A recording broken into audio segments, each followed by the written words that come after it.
Welcome back to Beena's learning class. നമ്മുടെ 7ാം ക്ലാസ്സിലെ അടിസ്ഥാന പാഠാവലിയുടെ ഒരു കഥാപാത്ര നിരൂപണമാവും നിങ്ങൾ ഏറ്റവും പ്രധാനപ്പെട്ട ഒരെണ്ണമാണ് ബർമാനെക്കുറിച്ച് എഴുതാൻ കേട്ടോ. അത് 1-2 പേര് എൻ്റെ അടുത്ത് ചോദിച്ചായിരുന്നു അത് തരണേന്ന്.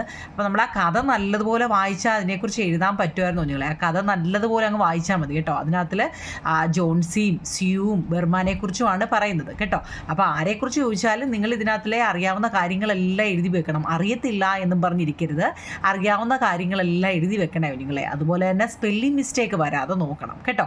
അപ്പം റഫായിട്ട് ഞാനിതൊന്ന് എഴുതിയെന്നേ ഉള്ളൂ.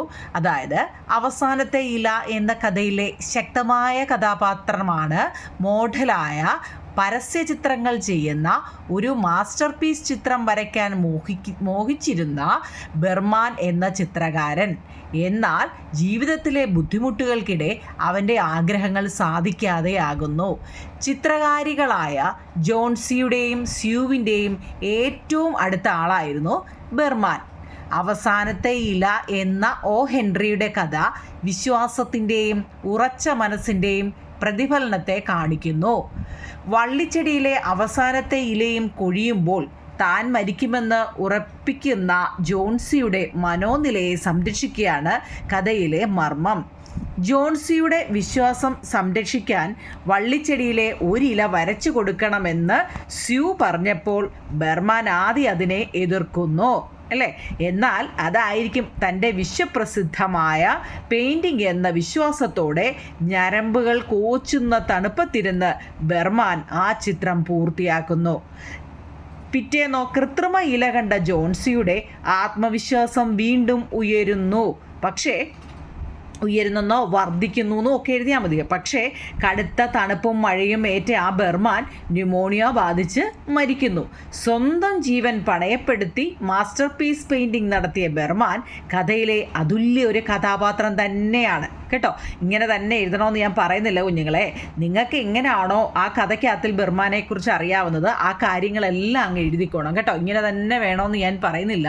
പിന്നെ ഒന്ന് ഓർത്തോണം, നിങ്ങൾ അക്ഷരത്തെറ്റില്ലാതെ എഴുതുക എന്നുള്ളതാണ് കേട്ടോ. നിങ്ങളെല്ലാം എഴുതുന്നുണ്ട് കുഞ്ഞുങ്ങളെ, പക്ഷേ എല്ലാ സ്പെല്ലിംഗ് മിസ്റ്റേക്കുകളാണ് കേട്ടോ. ആദ്യമേ അതങ്ങ് പറയാം. കഴിവതും നിങ്ങൾ എഴുതി തന്നെ പഠിക്കുക. ഒരു വരി പഠിക്കുമ്പോൾ അത് എഴുതി പഠിക്കുക എന്നുള്ളതാണ് കേട്ടോ. നമ്മുടെ അവസാനത്തെ ഇല എന്ന കഥ എഴുതിയത് തന്നെ ആരാണ്? ഒ ഹെൻറിയാണ്.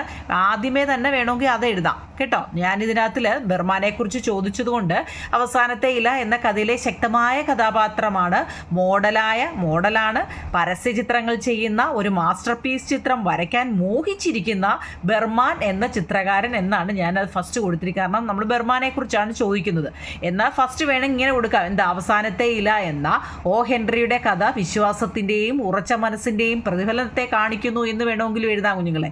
കാരണം എഴുതിയ ആളിനെക്കുറിച്ച് ഫസ്റ്റ് എഴുതുന്നതല്ല നിങ്ങൾ കേട്ടോ. അതിൻ്റേതായ രീതിയിൽ അങ്ങ് എഴുതിയാൽ മതി. അപ്പം വെറുതെ ഞാൻ ഇങ്ങനെ ഒന്ന് റഫായിട്ട് എഴുതുന്നേ ഉള്ളൂ.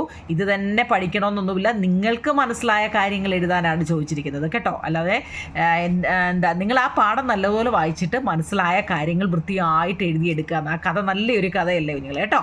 അപ്പം ഇതുപോലെ വേണം കഥാപാത്ര നിരൂപണം എഴുതാൻ. ഇനിയിപ്പം ജോൺസിയെക്കുറിച്ചാണെങ്കിലും നിങ്ങൾ ഇതിനകത്തിൽ ആ ജോൺസിയുടെ കുറേ കാര്യങ്ങളും കൂടെ ഒക്കെ ആക്കിയിട്ട് എഴുതണം കേട്ടോ. ഞാൻ പറഞ്ഞല്ലോ, സ്പെല്ലിംഗ് മിസ്റ്റേക്ക് വരാതെ വേണം എഴുതാൻ കേട്ടോ കുഞ്ഞുങ്ങളെ. ഓക്കെ ആണല്ലോ. Thank you.